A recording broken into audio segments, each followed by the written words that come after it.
recrue phare du PSG, qui a dépensé 95 millions d'euros, bonus compris, pour l'acquérir cet été, Randal Kolo Muani ne satisfait pas aux attentes.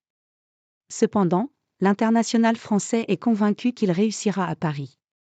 Auteur de 4 petits buts en Ligue 1 depuis le début de saison, Randal Kolo Muani est très loin de répondre aux attentes des dirigeants du Paris Saint-Germain, qui ont investi 95 millions d'euros bonus compris pour l'arracher à Francfort au bout du mercato estival. Les négociations ont été très serrées entre l'état-major du PSG et le club allemand, à tel point que le deal s'est conclu le 1er septembre tard dans la soirée.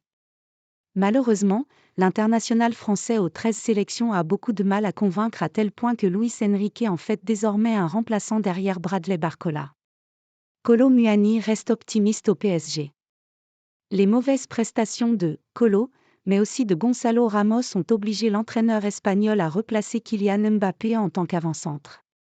Malgré tout et alors qu'il est critiqué de toutes parts, observateurs, supporters, anciens joueurs, Randal Kolo Muani reste focus sur son objectif de s'imposer au PSG. Et selon l'équipe, l'ancien attaquant du FC Nantes reste très serein et confiant quant à sa capacité à s'imposer dans la capitale.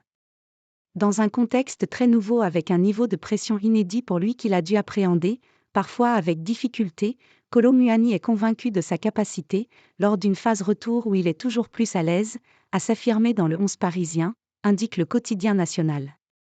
Quant à l'hypothèse d'un départ du PSG dès le mois de janvier, son entourage est très clair. Hors de question pour Randal Kolo Muani de vider son casier et de partir après seulement 6 mois au Paris Saint-Germain. Reste que le joueur a conscience de ses prestations en dessous des attentes, ce qui fragilise automatiquement son statut en équipe de France à 6 mois de l'Euro. En l'état, difficile pour Didier Deschamps d'en faire un titulaire, voire de le sélectionner.